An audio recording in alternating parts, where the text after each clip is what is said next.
Hello and welcome back to all of you. एक बार फिर आप सभी का स्वागत है आपके अपने डिजिटल प्लेटफॉर्म पर। तो साथियों, जैसा कि आप सभी को पता है, प्रत्येक महीने हम करंट अफेयर कवर कर ही रहे हैं। अक्टूबर का हमने किया है, नवंबर का किया है। हालांकि नवंबर की नेशनल करंट अफेयर की आपकी क्लास जो है वो शायद मिल गई होगी आपको अभी तक, या फिर मिल जाएगी, है ना। तो हम आज के सेशन की बात करते हैं। देखो, दिसंबर का हम करंट अफेयर स्टार्ट कर चुके हैं। अगर आपने वो क्लासेस नहीं देखी हैं तो आप पहले राजस्थान के करंट अफेयर को कवर कर लो, क्योंकि राजस्थान का वेटेज राजस्थान के एग्जाम में पहले भी था। और अब हाल फिलहाल का जो पैटर्न देखने को मिला है आरपीएससी का, अधीनस्थ बोर्ड का, तो उसमें ये पता चला है कि भैया राजस्थान का डीपली आपको पढ़ना होगा। जैसे स्पोर्ट्स वाला सेक्शन है तो उसमें तो काफ़ी डेप्थ में चीज़ें जा रही हैं, तो वो चीज़ें आप वहाँ से कवर करना। और आज के सेशन में हम बात करने वाले हैं अंतर्राष्ट्रीय परिदृश्य के बारे में, अंतर्राष्ट्रीय करंट अफेयर के बारे में। और इसमें आपको ध्यान रखना है, हम उन प्रमुख मुद्दों के बारे में बात करेंगे जो कि आपकी एग्जाम की दृष्टि से महत्वपूर्ण रहने वाले हैं। ठीक है। और ये सेशन आपके लिए पक्का महत्वपूर्ण रहेगा। यहाँ से आपको क्वेश्चन देखने को मिलेंगे निश्चित रूप से। क्यों? क्योंकि इस जो दिसंबर का महीना था जिसके बारे में हम पढ़ रहे हैं, वहाँ पर कुछ वैदेशिक दौरे हुए हैं। वैदेशिक दौरे हमारे प्रधानमंत्री जी के भी हुए। तीन अलग अलग देशों के अंदर हमारे 15, 16 और 17 तारीख को, या शायद 18 तारीख को भी जो है वो यहाँ पर दौरा किया गया था। अगर हम बात करें कि क्या कोई मेहमान विदेश का यहाँ पर आया है, तो आप मेरे पीछे फोटो देख सकते हैं। रूस के राष्ट्रपति हैं व्लादिमीर पुतिन, और इन्होंने जो है वो भारत का दौरा किया है। इन्होंने रूस भारत शिखर सम्मेलन में भाग लिया था नई दिल्ली के अंदर। तो ये कुछ मुद्दे थे जो कि आपके लिए महत्वपूर्ण रहेंगे। और साथ ही साथ ये भी आपको ध्यान रखना है कि इस महीने में 2-3 एग्रीमेंट भी हुए हैं जो कि आपके लिए महत्वपूर्ण है। जैसा कि आप सभी को पता है कि अमेरिका ने टैरिफ बढ़ाया है लगातार, और आयात और निर्यात शुल्क वहाँ से बढ़ रहे हैं। तो इस दृष्टि को देखते हुए, इस टॉपिक को देखते हुए, हमारा जो देश की सरकार है, हमारे देश के जो प्रतिनिधि हैं, मोदी जी हैं, उन्होंने अलग अलग देशों के साथ में अभी एग्रीमेंट किए हैं ट्रेड को लेकर, व्यापार को लेकर, ताकि हमारी जो अमेरिका का जो व्यापार है और हमारा आयात निर्यात है उस पर आत्मनिर्भर हो सके, और अमेरिका पर हमारी निर्भरता जो है वो कम हो सके। बेसिकली इसका टारगेट ये रहा है। और हमने ओमान के साथ में फिर आपका सीईपीए किया है, मतलब कॉम्प्रहेंसिव इकोनॉमिक पार्टनरशिप एग्रीमेंट किया है। और न्यूजीलैंड के साथ में हमने फ्री ट्रेड एग्रीमेंट किया है। तो ये चीज़ें आपको ध्यान रखनी है। इससे पहले भी ऐसे क्वेश्चन आ चुके हैं, तो आपको ठंडे दिमाग से तसल्ली से सुनना है। नोट्स वगैरह आपको जो है वो अवेलेबल करवाई दिए जाते हैं, तो आप वहाँ से एप्लीकेशन से, और अपना जो चैनल है उसको आपको ज्वाइन कर लेना है, एप्लीकेशन को डाउनलोड कर लेना है। नोट्स वगैरह आपको एप्लीकेशन पर अवेलेबल करवा दिए जाते हैं। ठीक है। तो स्टार्ट करें आज का सेशन। ठंडे दिमाग से शांति से सुनना है। ज़्यादा लंबी चौड़ी क्लास नहीं होगी, पर जो होगी वो आपको यूँ मान के चलिए हूबहू लाइन बाई लाइन क्वेश्चन मिल सकते हैं। जैसा कि आपने अभी देखा होगा, आरपीएससी ने असिस्टेंट कमांडेंट का पेपर हुआ था, डिप्टी कमांडेंट का पेपर हुआ था, और उसमें आपको क्वेश्चन देखने को मिले हैं। उम्मीद ये है, हम इस प्रकार से मेहनत कर रहे हैं कि भैया आपको आगे जो भी आपका टारगेट है उसके अकॉर्डिंग आपको यहाँ पर क्वेश्चंस देखने को मिलते रहे। चलें आगे, करें स्टार्ट। चलो ठीक। तो आपको ध्यान रखना है, जैसे ही दिसंबर महीना स्टार्ट हुआ, और स्टार्ट होते ही आपको 4 और 5 तारीख को जो है चर्चा का विषय कह रहा, 3 को, 4 को और 5 को, कि भैया पुतिन साहब आ गए, पुतिन साहब आ रहे हैं, पुतिन साहब चले गए, यही न्यूज़ थी। आपने देखा होगा कि प्रधानमंत्री नरेंद्र मोदी जी ने वहां पर प्रोटोकॉल तोड़ते हुए एयरपोर्ट पर इनको रिसीव किया था। और न केवल रिसीव किया है, बल्कि जो गाड़ी है, गाड़ी भी चर्चा में रही है। फॉर्चूनर गाड़ी में लेके आए हैं इनको। जो अपने आसपास में ग्रामीण परिवेश के अंदर फॉर्चूनर का एक हवा सा रहता है ना, एक माहौल सा बना रहता है, तो फॉर्चूनर गाड़ी में ही वही अपनी वाली जो गाड़ी है, उसके अंदर पुतिन साहब को बैठा कर लेके आए हैं। और अगर आपसे पूछे कि किन किन से मुलाकात हुई है, एक बार हुआ क्या कि अपने जो शेख हसीना जी है, जो हाल फिलहाल के अंदर भारत में ही है, उनका यहाँ पर दौरा था। और उस समय क्वेश्चन आ गया था कि भाई शेख हसीना जी तो अपनी वैदेशिक यात्रा पे भारत में थी, इस दौरान उन्होंने किस किस से मुलाकात की। तो उन्होंने शायद सोनिया गांधी जी से मुलाकात की थी उस टाइम, तो वो क्वेश्चन आ गया था। तो ये क्वेश्चन भी आ सकता है। तो ये फोटो ऐड करवाने का मकसद हमारा यही था कि आप फोटो से ये याद रख सको कि यहाँ हमारे उपराष्ट्रपति महोदय भी बैठे हैं, राष्ट्रपति महोदया भी बैठी हैं, और प्रधानमंत्री साहब तो खैर साथ में थे ही पूरे टाइम पर। तो आपको ये ध्यान रखना है कि इन तीनों के साथ में इन्होंने मुलाकात की है। इसके साथ साथ इन्होंने विदेश मंत्री एस जयशंकर के साथ में भी मुलाकात की थी। और क्या किया है, और क्या प्रमुख घटनाएं रही हैं इस दौरे के दौरान, तो आपको ध्यान रखना है। 23वां भारत रूस वार्षिक शिखर सम्मेलन था, इसका आयोजन भी इस दौरे के दौरान किया गया। और मुख्य रूप से अगर इनके आने का मकसद पूछा जाए तो इस सम्मेलन में भाग लेना है। हालांकि और भी एग्रीमेंट हुए थे, और भी समझौते हुए हैं, और भी आपके जो है एमओयूज हुए हैं, उनके बारे में भी हम यहाँ पर बात करेंगे। परंतु आपको ध्यान रखना है, 23वां भारत रूस वार्षिक शिखर सम्मेलन जो है वो कहाँ आयोजित किया गया है। तो अगर आपसे पूछे कि भाई कहाँ आयोजित हुआ है, तो कहाँ हुआ है, नई दिल्ली के अंदर हुआ है। फिर नेक्स्ट लाइन ये पूछे कि भैया ये तो हर साल हो ही रहा था, क्या आपने पिछली बार भी पढ़ा है क्या? नहीं पढ़ा। ठीक है।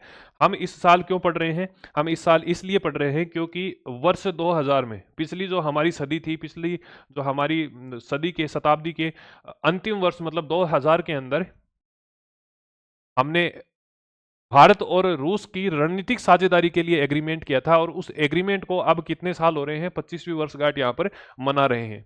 कब हुआ था? तो ध्यान रखना, रणनीतिक साझेदार कौन कौन से देशों के अंदर, एक तो आपका भारत हो गया और एक रूस के अंदर हमने रणनीतिक साझेदारी के लिए एक कॉन्ट्रैक्ट किया था, एक घोषणा की थी, और वो कब हुई थी? 2000 के अंदर हुई थी। इस वर्ष इसकी 25वीं वर्षगांठ है, इसलिए हमने 23वां भारत रूस वार्षिक शिखर सम्मेलन नई दिल्ली में आयोजित किया। और जैसा कि आप फोटो देख रहे हैं कि पुतिन साहब ने क्या किया है, भारत का दौरा किया है। आ गई बात समझ में? ठीक है। इसके अलावा यहाँ पर क्या क्या कॉन्ट्रैक्ट हुए हैं? अब ये क्वेश्चन आपको जो है वो पूछे नहीं जाएंगे, आपको एग्जाम में डायरेक्ट वन लाइनर में क्वेश्चन पूछे जाने की संभावनाएं कम है। केवल इतना ही पूछा जा सकता है, अगर वन लाइनर में पूछा कि 23वां भारत रूस वार्षिक शिखर सम्मेलन का आयोजन कब हुआ, तो 4 और 5 दिसंबर को हुआ है। किसने भाग लिया? तो मोदी जी ने भाग ले लिया और पुतिन साहब ने भाग ले लिया, बाकी और अन्य पदाधिकारी तो थे ही। ठीक है। अगर आपसे पूछे कि भैया इस बार क्यों महत्वपूर्ण है, तो भैया हमने जो है जो कॉन्ट्रैक्ट किए थे रणनीतिक साझेदारी के बारे में, उसके अब 25 साल हो रहे हैं, 25वीं वर्षगांठ, 25वीं एनिवर्सरी जो है हम यहाँ पर मना रहे हैं। ठीक है।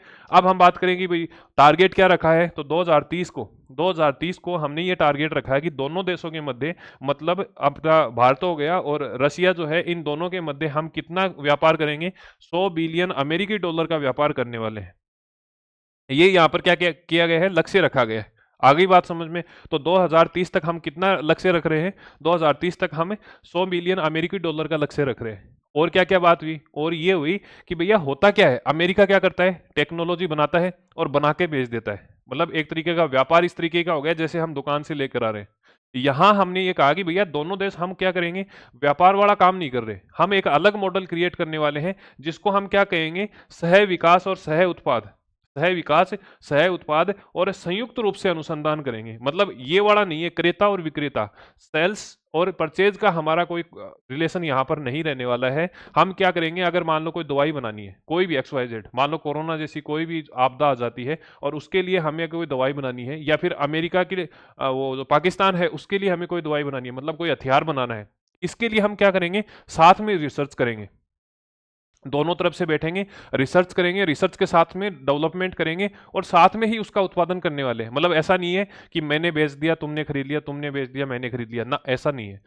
आप और हम दोनों मिलकर बनाएंगे, दोनों ही मिलकर उसका उपयोग करने वाले हैं, दोनों ही मिलकर उस पर रिसर्च करेंगे, डेवलपमेंट करेंगे। कोई टेक्नोलॉजी जिसका नया विकास करना है, जैसे अभी आर्टिफिशियल इंटेलिजेंस, कृत्रिम बुद्धिमत्ता की बात हो रही है, तो हम कृत्रिम बुद्धिमत्ता में रशिया और भारत दोनों मिलकर जो है उसको आगे बढ़ाने का काम करने वाले हैं। ठीक है। तो जो क्रेता और विक्रेता का जो मॉडल है, जो आपका सेल्स और परचेजिंग का जो मॉडल है, उसको हम खत्म करने वाले हैं। सेलर और परचेजर का जो हम जो मॉडल लेके आए हैं, उसको हम क्या करने वाले हैं, खत्म करने वाले हैं। आगे बात समझ में? और क्या कहा गया? और ये कहा गया कि भी जो संयुक्त राष्ट्र सुरक्षा परिषद है, यूनाइटेड नेशन सिक्योरिटी काउंसिल है, उसके अंदर भारत की अध्यक्षता या फिर भारत की जो सदस्यता है, इसको हम स्थायी रूप से रख सकें, इसका पक्ष अब क्या करेगा, रशिया रखेगा। हालांकि रशिया लंबे समय से इस मांग को रख भी रहा है। मेन जो दिक्कत अपनी आ रही है इसके अंदर सदस्य बनने के लिए, वो एक तो अमेरिका कर रहा है और चाइना तो खैर है ही परमानेंट। चाइना का क्या कहना है कि भैया भारत हो सकता है तो फिर पाकिस्तान क्यों नहीं हो सकता? तो यहाँ पर क्या कहा गया है, एक ये कहा गया है कि रूस जो है वो संयुक्त राष्ट्र सुरक्षा परिषद, मतलब यूनाइटेड नेशन सिक्योरिटी काउंसिल में भारत की स्थायी सदस्यता का पुनः समर्थन करेगा।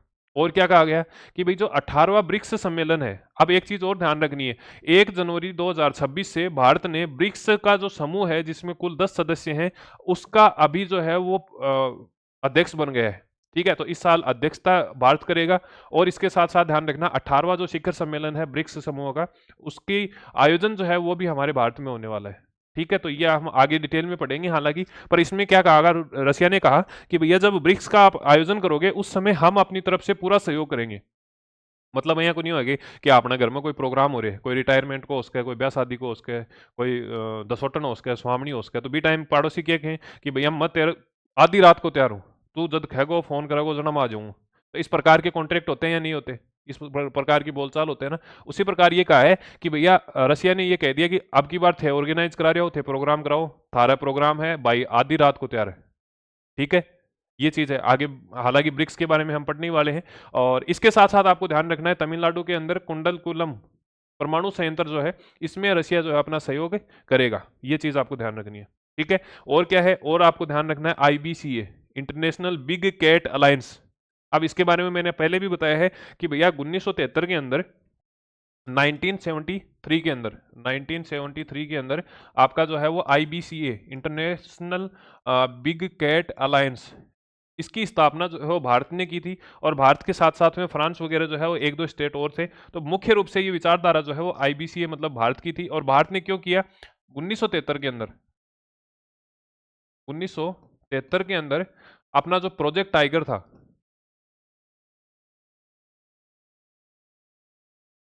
इसके बारे में मैंने आपको जो है वहां पर भी बताया है, आपका जो राजस्थान का करंट अफेयर हमने पढ़ा था उसमें भी बताया है।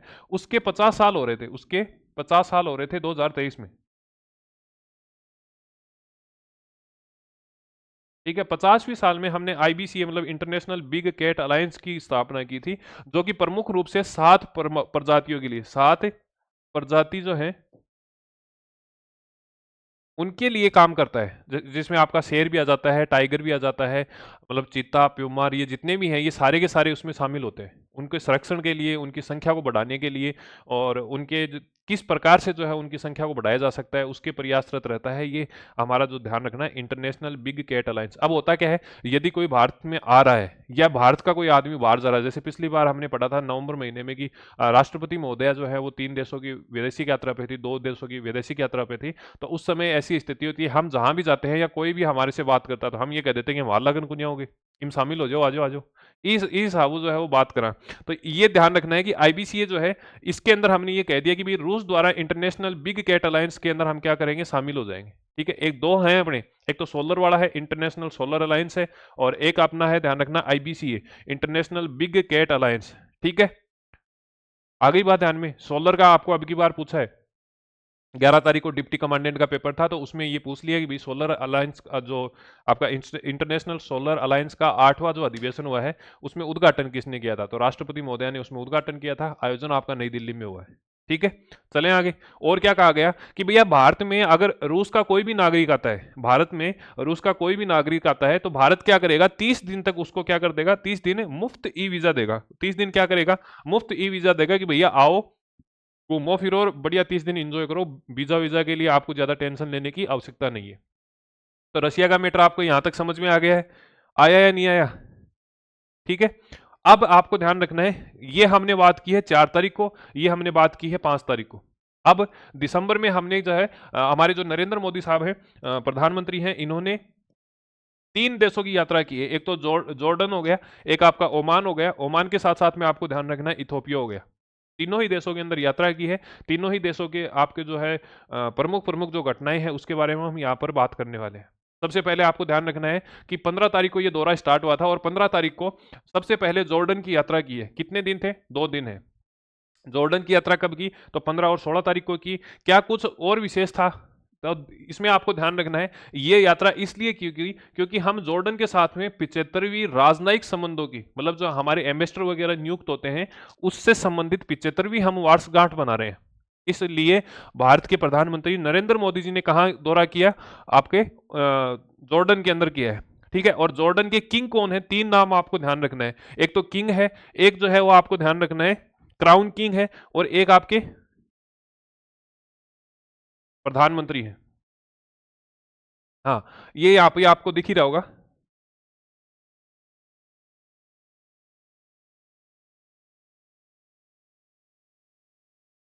तो आपको ध्यान रखना है प्रधानमंत्री जी ने इस दौरान किंग अब्दुल्ला द्वितीय, एक तो किंग है तो किंग अब्दुल्ला द्वितीय हैं, इसके साथ साथ में जॉर्डन के प्रधानमंत्री कौन है, तो जॉर्डन के प्रधानमंत्री आपके जाफर हसन है, और इसके साथ साथ आपको ध्यान रखना क्राउन प्रिंस जो है वो अल हुसैन बिन अब्दुल्ला है, अल हुसैन बिन अब्दुल्ला है। इनके द्वारा जो है आपको ध्यान रखना है बातचीत यहाँ पर की गई है। तो ये अगर क्वेश्चन पूछा जाता है, भाई यात्रा तो की है नरेंद्र मोदी जी ने की है तो महत्वपूर्ण है, तो इसलिए यहाँ से नाम पूछे जाने की संभावनाएं रहती है, और अक्सर ऐसे क्वेश्चन पूछ लिए जाते हैं। तो आपका ध्यान रखना जॉर्डन के किंग कौन है, तो अब्दुल्ला द्वितीय है।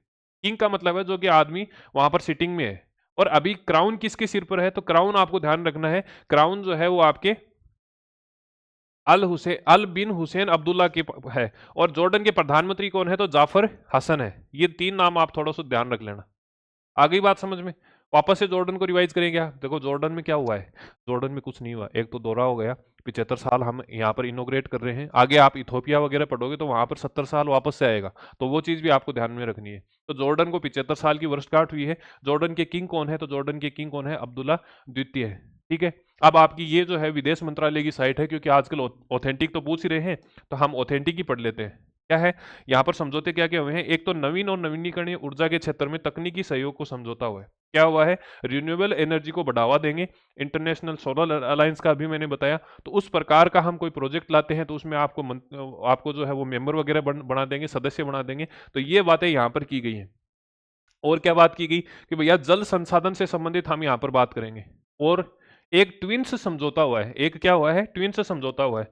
क्या ट्विन समझौता हुआ कि भैया होता क्या है कि जब हमारे देश से कोई प्रधानमंत्री या राष्ट्रपति बाहर जाता है, या फिर बाहर का अगर कोई वापस आता है यहाँ पर, तो होता है क्या, जो सिमिलर कंट्री हैं उनको हम ट्विन्स सिटी का दर्जा देते हैं। उनको हम क्या करते हैं? ट्विन्स सिटी का दर्जा देते हैं। जिस प्रकार से आपको ध्यान रखना है, अपनी जो एलोरा गुफाएं हैं, अपनी जो एलोरा गुफाएं हैं, एक पत्थर को, एक पहाड़ को, एक चट्टान को काटकर जिस प्रकार से गुफाओं का निर्माण किया गया है, उसी प्रकार ध्यान रखना है कि आपका जो है जॉर्डन शहर का पेट्रा शहर है, जॉर्डन का पेट्रा नाम करके जगह है, वहां भी सेम इसी प्रकार एक पहाड़ था और उस पहाड़ को काटकर पूरी की पूरी संरचनाएं बनाई गई हैं, बिल्डिंग्स, मंदिर, गुफाएं बनाई गई हैं। तो दोनों को ट्विन्स सिटी का दर्जा दे दिया और उसके साथ ये कहा कि भैया हम दोनों को शहर के रूप में घोषित करेंगे, और जिस प्रकार हम पेट्रा में विकास कर रहे हैं, जिस प्रकार हम एलोरा में कर रहे हैं, उसी प्रकार जो है आपकी पेट्रा में करेंगे।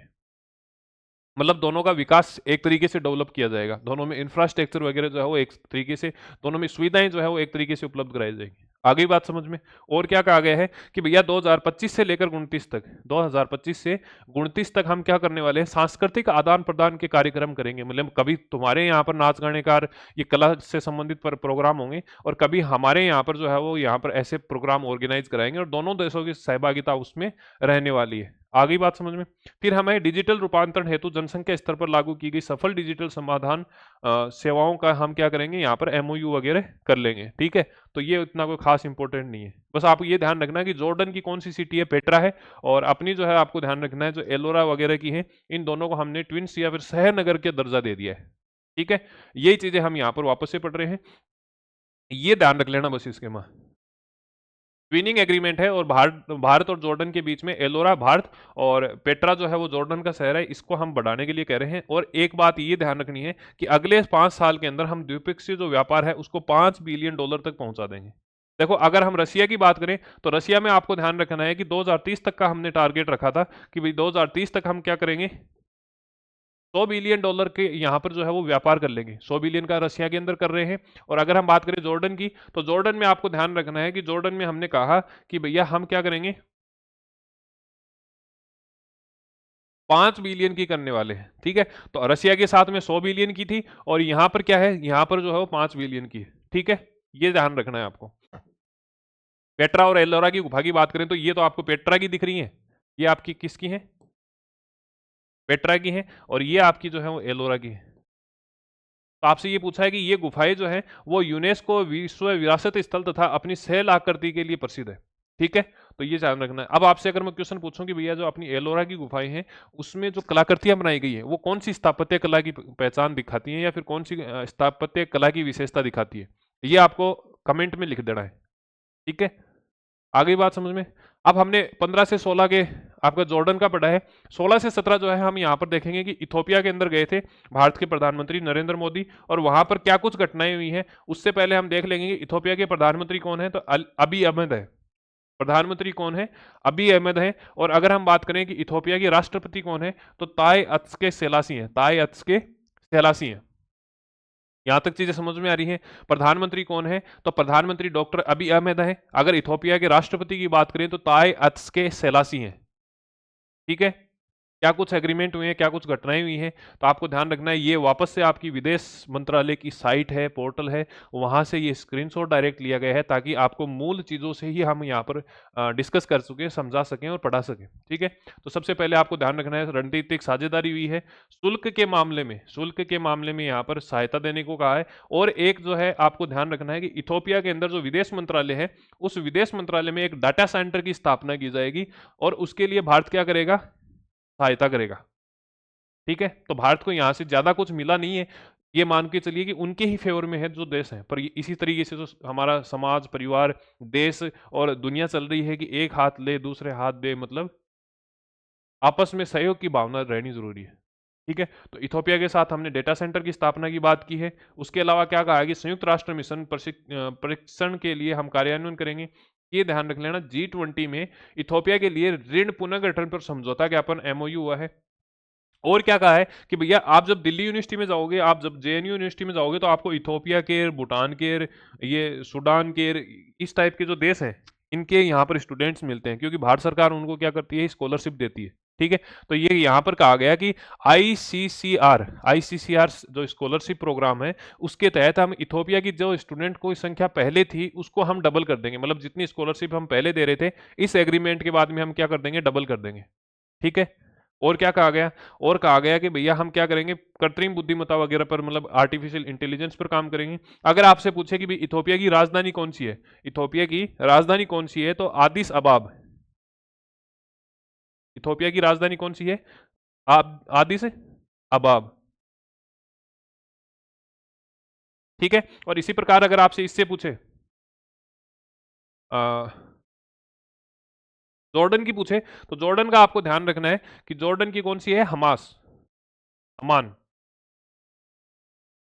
जॉर्डन की राजधानी कौन सी है, अमान।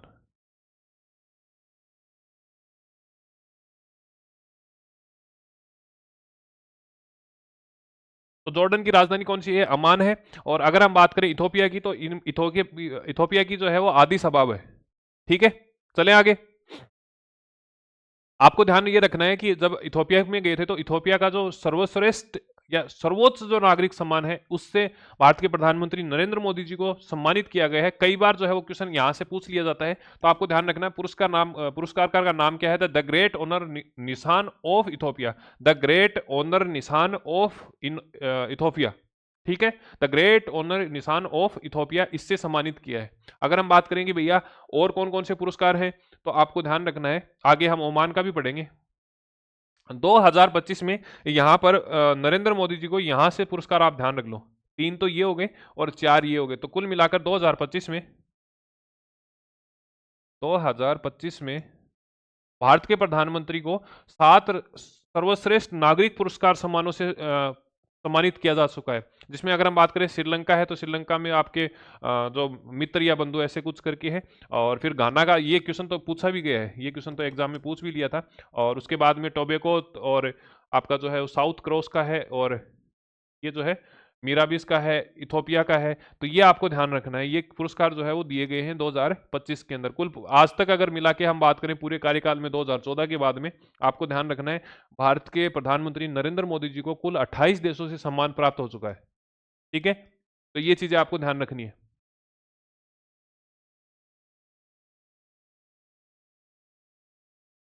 तो the great honour Nishan of Ethiopia से सम्मानित किया गया है। इसके अलावा मैंने आपको बताया कि भाई जो अपना इथोपिया के अंदर डेटा सेंटर की स्थापना की जाएगी, और स्कॉलरशिप है उसको डबल किया जाएगा। कर्ज के लिए मैंने बताया कि G20 का जो एग्रीमेंट था, उसके तहत हम कर्ज के पुनर्गठन के लिए यहाँ पर समझौता करेंगे। कौन कौन से देश हैं, तो भारत हो गया, और भारत के साथ साथ में आपका कौन सा है, इथोपिया हो गया। अदीस अबाब जो कि आपकी इथोपिया की राजधानी है, यहाँ पर महात्मा गांधी अस्पताल की क्षमता को यहाँ पर बढ़ाने के लिए बात की गई। ठीक है, तो 2 देश हमने देख लिए हैं, जिसमें से आपका पहला तो जॉर्डन था, और दूसरा जो है आपका इथोपिया है। तीसरा देश जो कि महत्वपूर्ण है वैदेशिक दौरे के हिसाब से भी, वैदेशिक दौरे के प्रोस्पेक्टस से भी, और अगर हम बात करें कि भैया और क्यों महत्वपूर्ण है, तो यहां पर हमने एक ट्रेड एग्रीमेंट किया है, जिसे हमने नाम दिया है CEP, comprehensive economic partnership agreement, जिसमें हमने कुछ ऐसे क्राइटेरिया रखे हैं जिसके तहत हम क्या करेंगे, आयात और निर्यात पर टैरिफ, या आयात और निर्यात का जो शुल्क है उसको हम कम कर देंगे, या फिर कुछ चीजें ऐसी होंगी जहां पर शून्य कर देंगे। देखो मैंने आपको बताया था कि भैया रशिया इस साल जो है हमारा एग्रीमेंट हुआ था, जो रणनीतिक साझेदारी थी, उसका 25वां वर्ष मना रहा है। अगर हम बात करें आपका जॉर्डन का, तो जॉर्डन जो है आपका 75वां वर्षगांठ मना रहा है राजनयिक संबंध का। और इसी प्रकार आपको ध्यान रखना है, ओमान जो है यहाँ पर अपने प्रधानमंत्री जी का दौरा था 17 से 18 तारीख को, और इस दौरान ध्यान रखना हम कौन सा वर्ष मना रहे हैं राजनयिक संबंध का, 70वीं वर्षगांठ यहाँ पर मना रहे हैं। तो अगर आपको स्टेटमेंट दे दो और आपसे पूछ ले कि भैया हम ओमान के साथ में कितने वर्ष मना रहे हैं, 70 मना रहे हैं, 75 मना रहे हैं या फिर 25 मना रहे हैं, तो आपको ध्यान रखना है हम कौन सा वर्ष मना रहे हैं, 70 वर्ष। आ गई बात समझ में। और क्या कहा गया, और ये कहा गया कि ओमान की राजधानी मस्कट में, ओमान की राजधानी मस्कट में हमने मैत्री पर्व मनाया था, मैत्री पर्व कार्यक्रम का आयोजन किया गया। और इस मस्कट के अंदर जितने भी लोग भारत के रह रहे हैं, ओमान के अंदर जितने भी भारत के लोग रह रहे हैं, उनके साथ में यहाँ पर क्या की गई है, बातचीत की गई है, उनके साथ में ये प्रोग्राम जो है वो आयोजन किया गया है, जिसका नाम क्या है, मैत्री पर्व। ठीक है, तो भारतीय छात्रों और प्रवासियों के साथ में यहाँ पर बात की गई है। और ओमान के सुल्तान हैथम बिन तारिक द्वारा एक पुरस्कार से सम्मानित किया गया है, जो कि ओमान का सर्वश्रेष्ठ नागरिक पुरस्कार है, जिसे हम कहते हैं ऑर्डर ऑफ ओमान। निशान ऑफ इथोपिया कहाँ है, इथोपिया के अंदर है। और ऑर्डर ऑफ ओमान जो है वो कहाँ पर है, तो ओमान के अंदर है। इसमें नाम चेंज हो सकता है, यहाँ पर आपको दे देगा कि निशान ऑफ ओमान, समझ रहे हो, ऑप्शन में हो सकता है निशान ऑफ ओमान दे दे, तो आपको ध्यान रखना है यहाँ पर हमने ऑर्डर दिया है और वहां पर जो है इथोपिया के अंदर हमने निशान लिया है, निशान वहां पर ले लिया इथोपिया में, और ऑर्डर कहाँ पर है, ऑर्डर हमने ओमान में ले लिया, ओ से ऑर्डर और से ओमान, ऐसे याद रख लेना। ठीक है, तो यहां तक सारी चीजें क्लियर हैं। अब आगे जो है वो आपके लिए और ज्यादा महत्वपूर्ण हो जाता है। वो क्यों हो जाता है, क्योंकि यहां पर हमने सीईपीए मतलब कॉम्प्रिहेंसिव इकोनॉमिक पार्टनरशिप अलायंस यहां पर जो है हमने किया है कि भैया कुछ कुछ ऐसी चीजें हैं जहां पर हम 100% टैरिफ आयात निर्यात शुल्क हटाने वाले हैं, कुछ ऐसी चीजें हैं जहां पर कुछ परसेंट की छूट देंगे हम टैक्स के अंदर, टैक्स मान लो या आयात निर्यात शुल्क मान लो।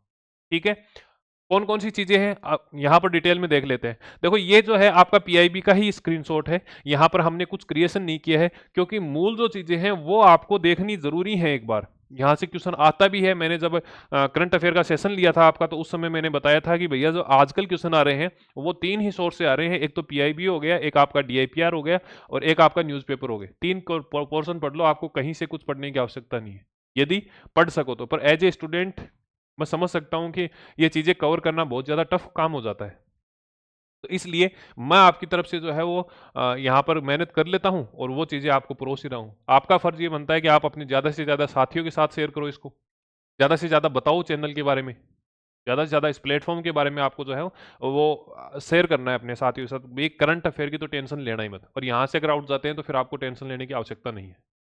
ठीक है, तो ये चीजें आपको ध्यान रखनी है। अब ओमान के साथ में हमने जो सीईपीए समझौता किया है वो क्यों महत्वपूर्ण है, वो इसलिए महत्वपूर्ण है क्योंकि अभी हाल फिलहाल के अंदर एक एग्जाम में आरपीएससी ने क्वेश्चन पूछा था, और वो क्वेश्चन जो है हम यहाँ पर शेयर कर लेते हैं पहले, उसके बाद में हम एग्रीमेंट की बात करेंगे।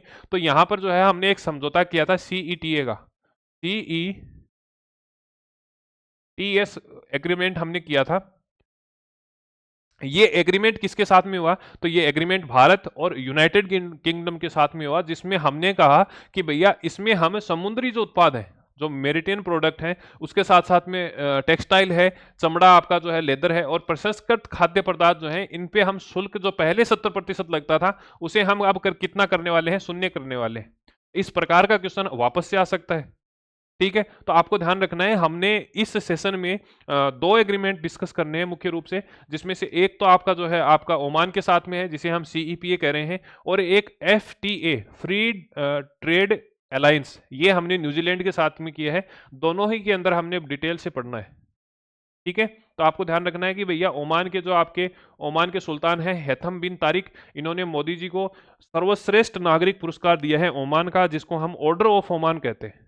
अगर सीईपीए की बात करें तो यहाँ पर हमने ध्यान रखना है रतन मतलब जो आपके डायमंड्स वगैरह हैं, ज्वेलरी है, उनको, आभूषण को, कपड़ा, चमड़ा, जूते, खेल और सामान जो कृषि से संबंधित हैं, इन पे पूर्णतः आयात निर्यात पे हमने टैरिफ हटा दिया है। इस पे पूर्णतः हमने क्या किया है, टैरिफ हटा दिया है। इसके अलावा ये कहा गया कि प्लास्टिक, इंजीनियरिंग का सामान, pharma, medical device, furniture, automobile पर टैरिफ जो है ये भी हमने हटा दिए।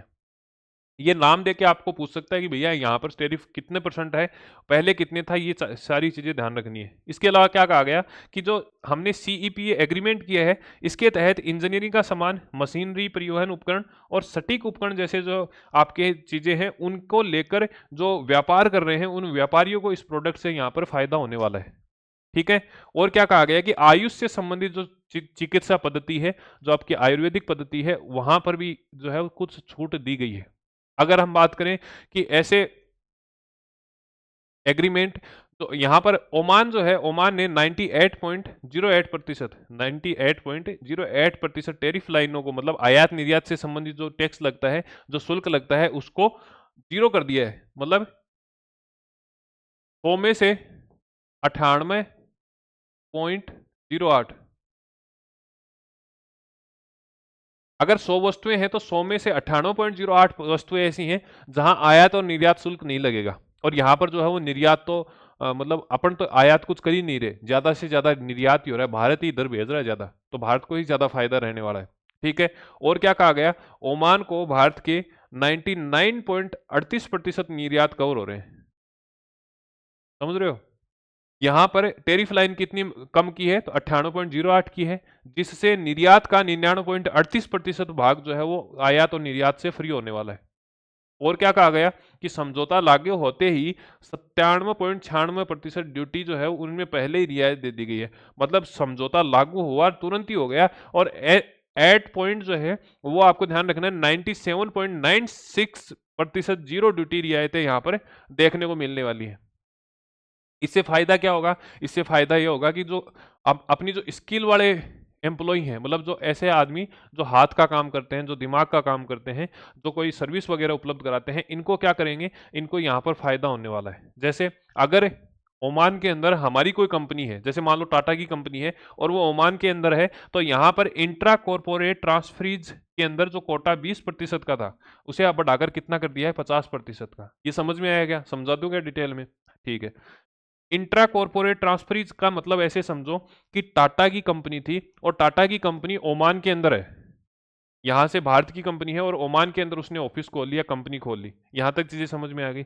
अब होता क्या है, इंट्रा कॉर्पोरेट ट्रांसफरीज का मतलब यह है कि कोई भी कंपनी अपना जो होम ब्रांच है, अपना जो मेन मुख्यालय है, वहां से उस देश से दूसरे देश में जो विदेशी ब्रांच है उसमें कुछ परसेंट अपने एम्प्लॉय भेज सकते हैं। जैसे पहले क्या होता था, अगर टाटा की कंपनी है वो ओमान में अगर एम्प्लॉय हायर करती है, तो वहां पर जितने भी एम्प्लॉय हैं उनमें से पहले ये होता था कि भारत के केवल 20% ही काम कर सकते थे, 80% वहां के लोकल लोगों को लेना आवश्यक था।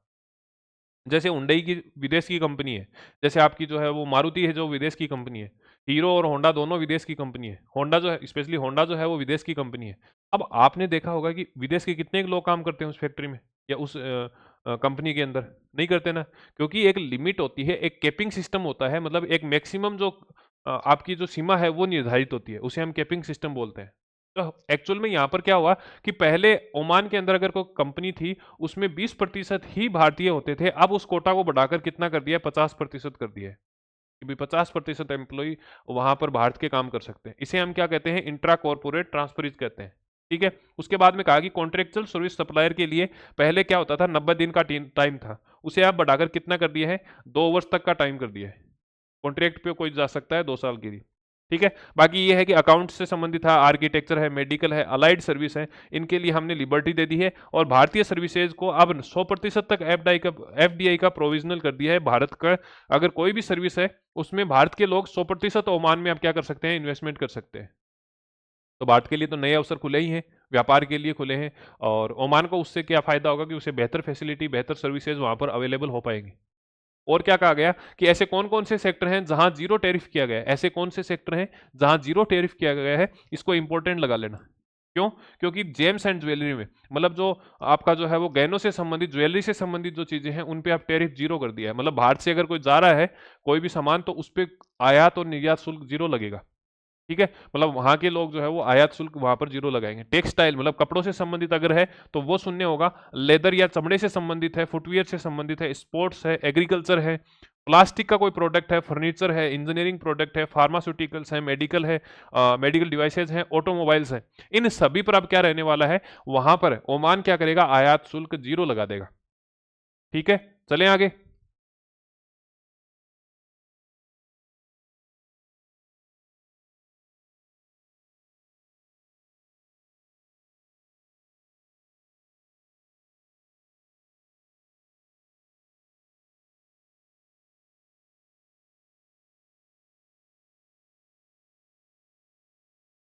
आगे आपको क्या देखना है, ये मैंने आपको बता दिया कि 98.08 का टैरिफ बता दिया है और 99.38 निर्यात शामिल है, ये बता दिया है। ये सारी चीजें मैंने आपको पहले ही बता दी हैं कि भैया यहाँ पर क्या हो गया है, टैरिफ जो है वो एकदम से खत्म हो गया है। और इन क्षेत्रों का जो ये टैरिफ वाले क्षेत्र है, इनका लगभग जो है वो पहले व्यापार 97.96% हिस्सा था। मतलब अगर 100 चीजों का व्यापार हो रहा है, अगर 100 चीजों का व्यापार हो रहा है, तो उसमें से आपको ध्यान रखना है 97.96 जो है परसेंटेज यहाँ पर इन्हीं चीजों का होता था। अब इसको फ्री कर दिया, मतलब ले दे के एक तरफ से जो है वो हमारा व्यापार जो है वो फ्री हो गया पूरा। और क्या कहा गया है, और ये कहा गया है कि हम एग्रो सिस्टम मतलब एग्रीकल्चर से संबंधित हम इनोवेशन हब बनाएंगे, इनोवेशन जो आपके ब्रिज हैं वो बनाएंगे। मतलब दोनों देश जो है वो एग्रीकल्चर को आगे बढ़ाने के लिए हम यहाँ पर काम करने वाले हैं। सुरक्षा की बात करें तो ओमान की सुरक्षा के लिए और भारत की सहभागिता के लिए यहाँ पर मेरीटाइम कोऑपरेशन संचालित किया जाएगा। और क्या कहा गया है कि सीरियन मतलब जो मोटे अनाज हैं, मिलेट्स हैं, कृषि प्रोडक्ट हैं, उसके लिए विशेष रूप से संयुक्त विजन मतलब साथ में काम करने के लिए एमओयू किए गए हैं। यहाँ पर कुछ खास ज्यादा आपको ध्यान नहीं देना है, ठीक है। तो ये चीजें आपको ध्यान रखनी है। आगे बात समझ में, ये मैंने सीईटीए बताया था। और अगर हम बात करेंगे भैया और क्या क्या एग्रीमेंट हुए हैं, तो और आपको ध्यान रखना है न्यूजीलैंड के साथ में हमने free trade alliance, free trade alliance, ये एग्रीमेंट यहाँ पर किया है। मतलब वहाँ तो हम स्पेशल कर रहे थे, मतलब बहुत डिटेल में कॉम्प्रिहेंसिव तरीके से हम इकोनॉमिक आपकी जो पार्टनरशिप है उसके बारे में अलायंस कर रहे थे। और यहाँ तो हमने 100% ही, मतलब न्यूजीलैंड ने 100% यहाँ पर फ्री ट्रेड की है, हमने अपनी तरफ से पूरा 100% नहीं दिया इसमें। भारत कुछ प्रतिशत टैक्स अभी भी लागू कर रहा है यहाँ पर न्यूजीलैंड ने एकदम से दीवार खोल दी है, एकदम से जो है अपने जो विदेशिक व्यापार से संबंधित जितने भी प्रतिबंध थे, जितने भी आपके शुल्क थे, वो सारे के सारे ओपन कर दिए हैं। और ये एग्रीमेंट ध्यान रखना किस किस के मध्य हुआ है, भारत और न्यूजीलैंड के मध्य हुआ है। और दोनों का ऑन कॉल हुआ है, दोनों का ऑन कॉल हुआ है। मतलब भारत की तरफ से नरेंद्र मोदी जी ने फोन पे बात की। और अगर हम बात करें न्यूजीलैंड की तरफ से, तो न्यूजीलैंड के प्रधानमंत्री क्रिस्टोफर लक्सन ने बात की और दोनों की एग्रीमेंट हो गई। लगातार 7-8 महीने से ये बात हो रही थी। और आपको ध्यान रखना है कि ये सबसे फास्ट एग्रीमेंट है, ठीक है। इसके बारे में हम डिटेल में पढ़ेंगे। तो आपको ध्यान रखना है न्यूजीलैंड ने भारत में होने वाले 100% निर्यात को, वस्तुओं को, भारत से अगर कोई भी वस्तु जा रही है, भारत से अगर न्यूजीलैंड आप कोई भी वस्तु भेज रहे थे, तो उस पर पहले टैक्स लगता था, कुछ प्रतिशत होता था, हो सकता है वो अब जैसे एक बात बताऊं, 70%। अभी मैंने सीईटीए वाला बताया ना आपको, यूके का, यूनाइटेड किंगडम का। इसका मतलब आप ऐसे समझो कि अगर भारत से आप 100 रुपए की चीज बेच रहे हो, यहाँ से अगर आप 100 रुपए की चीज वहां पर बेचना चाहते हो, तो उसका प्राइस ऑटोमेटिक वहां जाती है 170 हो जाएगा। मतलब 70 रुपए उस सरकार का टैक्स लगेगा, सरकार को टैक्स मिलेगा, और 100 रुपए आपकी जो है वो बेसिक यहाँ पर कीमत रहने वाली है। अब होगा क्या, अब ये स्थिति बन गई है कि मान लो 70% का टैक्स लग ही रहा था, अब आप 100 रुपए का कोई डायमंड बेचते हो, तो उसकी कीमत वहां पर भी 100 रुपए होने वाली है। तो उससे वहां भी फायदा होगा और आपको भी फायदा रहने वाला है, ठीक है। तो ये चीजें आपको ध्यान रखनी है कि न्यूजीलैंड के प्रधानमंत्री हैं क्रिस्टोफर लक्सन, इन्होंने भारत के प्रधानमंत्री के साथ में बात की है फोन पे, और फोन पर बात करके दोनों ने सहमति जताई है। इसके बारे में टेलीग्राम में आपको डिटेल में स्क्रीनशॉट वगैरह भी मैंने डाले थे जब ये एग्रीमेंट हो रहा था, ठीक है। तो आपको ध्यान रखना है न्यूजीलैंड जो है वो ये बोल रहा है कि भारत से जितनी भी चीजें आती हैं हम क्या करेंगे, 100% वहां पर छूट देने वाले हैं, मतलब कोई टैक्स आपसे नहीं लेने वाले, ठीक है। अब भारत ने क्या कहा, भारत ने ये कहा कि भैया हम क्या करेंगे, 70% चीजों पर तो आपके जो है फ्री कर रहे हैं, कुछ ऐसी चीजें होंगी जो 30% हम वहां पर टेरिफ लेने वाले हैं, या फिर आयात और निर्यात शुल्क जो है वो यहाँ पर लेने वाले हैं, ठीक है। आगे बात समझ में। और क्या कहा, और ये कहा कि भैया 118 सेवाएं ऐसी हैं, 118 सर्विस ऐसी हैं जिन्हें हम न्यूजीलैंड के अंदर जो है वो परमिशन दे देंगे, हम जो है वो न्यूजीलैंड के अंदर उनका स्वागत करते हैं, ठीक है। अब ये सर्विसेज का मतलब ये हो गया, डॉक्टर है, आपकी जो मैकेनिक की सर्विस है, आपकी जो सीए की सर्विस है, आपकी आर्किटेक्चर की सर्विस है, टीचर है, ये सारी सर्विसेज हैं। इस प्रकार की 118 सर्विसेज या सेवाओं को शामिल किया है। और ये कहा है कि न्यूजीलैंड के अंदर हम यहाँ पर क्या कर रहे हैं, टैक्स फ्री कर रहे हैं, आयात निर्यात शुल्क से फ्री कर रहे हैं, ठीक है। और 139 ऐसे उपक्षेत्र हैं जिनको हम मोस्ट फेवरेबल नेशन का दर्जा यहाँ पर दे रहे हैं। तो ये संख्या थोड़ी सी ध्यान रख लेना। 118 तो सर्विस सेक्टर है और 139 जो है वो सब सेक्टर हैं जिनको मोस्ट फेवर्ड नेशन ट्रीटमेंट में शामिल किया गया है। और कुछ एग्रीमेंट हुआ क्या? जी बिल्कुल हुआ है। इसमें भारत ने ये कहा कि भैया आप 100% कर दो, हम तो कुछ क्षेत्र हैं जिसको बाहर रखेंगे। अब वो क्षेत्र कौन से थे? मैंने बताया 30% टैरिफ भारत यहाँ बोल रहा है कि हम लेंगे, जिसमें आपका डेयरी उत्पाद शामिल है, चीनी है, खाद्य तेल है, प्याज है, रबड़ है और मसाले हैं। ये ऐसे हैं जिसको इस ट्रेड से, इस एग्रीमेंट से बाहर किया गया है। मतलब अगर भारत का कोई डेयरी प्रोडक्ट जाता है तो भारत यहाँ पर निर्यात शुल्क लेने वाला है, ठीक है। और वहां से अगर कुछ आता है तो उस पर भी शुल्क लेने वाला है। तो यहाँ पर आपको ध्यान रखना है, इन चीजों को ट्रेड से बाहर किया है, इंपोर्टेंट लगा लेना। ऐसे चीजें जो अपवाद के रूप में काम करेंगी उनको पूछे जाने की संभावनाएं ज्यादा रहती हैं। तो डेयरी प्रोडक्ट हो गया, मसाला हो गया, मसाला के साथ साथ में चीनी हो गया, खाद्य तेल हो गए, प्याज हो गया, रबड़ हो गया, ये सारी की सारी चीजें जिसमें लगभग आप ये मान के चलिए भारत की मोनोपोली रहती है, उन्हें हम इस ट्रेड से बाहर कर रहे हैं। भैया हम तो लेंगे शुल्क, और न्यूजीलैंड ये कह रहा है कि हम तो 100% फ्री दे रहे हैं, ठीक है। और क्या कहा गया? एक नई जो है वो यहाँ पर टर्म निकल के आएगी, TRQ, जिसे हम क्या कहते हैं? Tariff rate Kota.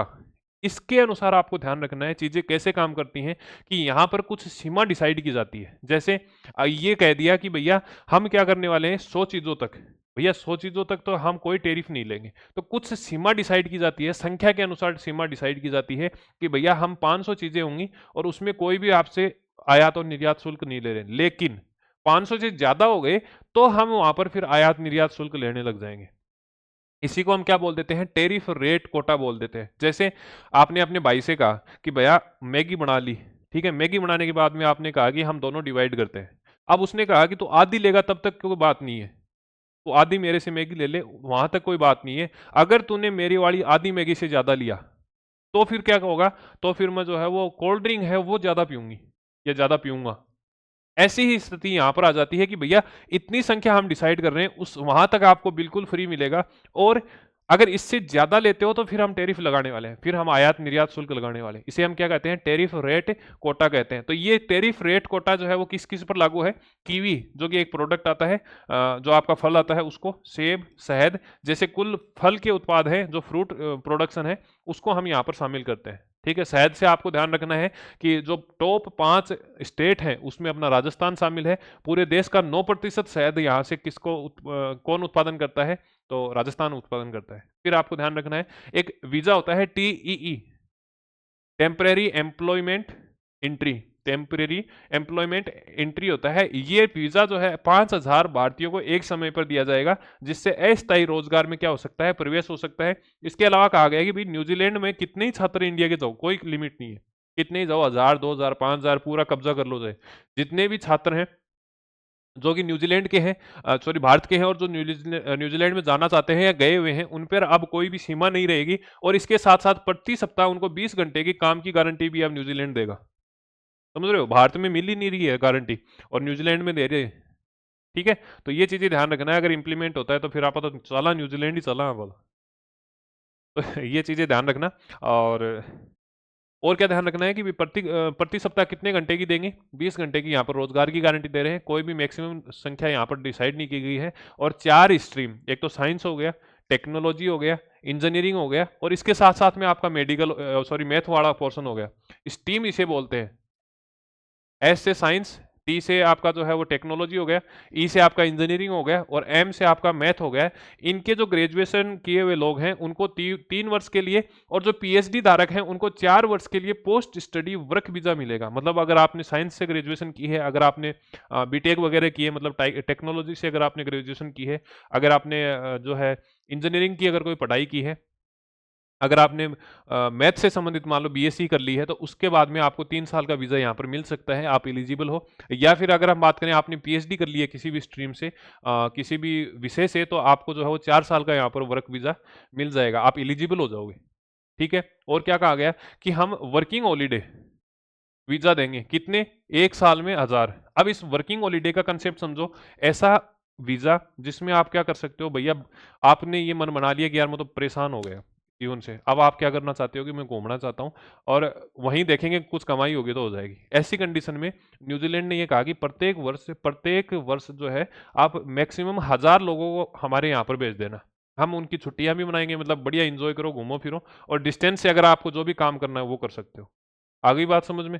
तो ये चीजें यहाँ पर की गई हैं कि भाई वर्किंग हॉलीडे है युवा भारतीयों के लिए, प्रति वर्ष 1000 वर्किंग हॉलीडे वीजा प्रावधान यहाँ पर किया जाएगा। और क्या कहा न्यूजीलैंड ने, पहली बार क्या कहा है कि भैया हम आपकी जो स्वास्थ्य की पारंपरिक पद्धति है, मतलब जैसे आयुर्वेदिक है, होम्योपैथिक है, इनको हम जो है वो अपने यहाँ पर प्रैक्टिस में शामिल करेंगे। तो ये पहली बार हुआ है कि न्यूजीलैंड ने किसी देश की मेडिकल सर्विसेज को, जो कि पारंपरिक मेडिकल सर्विसेज हैं, पारंपरिक जो आपकी जो क्या है चिकित्सा पद्धति है, उनको यहाँ पर शामिल करने और प्रैक्टिस की अनुमति यहाँ पर दी गई है। बेसिकली होता क्या है, न्यूजीलैंड एक ऐसा देश है जहाँ आप भारत से कोई पौधा बीज भी नहीं ले जा सकते, क्योंकि उनका मानना है कि पता नहीं कौन सा बीज कौन सी बीमारी यहाँ पर फैला देंगे, कौन सा पौधा कौन सी खरपतवार यहाँ पर फैल जाएगी।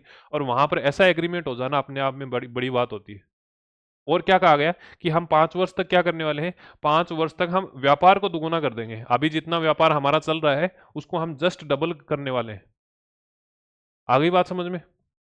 इससे पहले हमने देखो रसिया के अंदर भी कहा था कि 5 साल में हम द्विपक्षीय हमारा व्यापार है उसको हम कितना कर देंगे, $100 बिलियन तक कर देंगे। ठीक है। और क्या कहा गया कि न्यूजीलैंड की ओर से भारत में 20 अरब अमेरिकी डॉलर का निवेश यहाँ पर किया जाएगा। तो इससे बेसिकली भारत को ही इस पूरे एग्रीमेंट में फायदा है। अगर हम पीआईबी की बात करें तो ये पीआईबी का स्क्रीनशॉट है, अगर आपको दिख रहा है तो ठीक है, बाकी मैं थोड़ा सा और बड़ा कर देता हूँ इसको।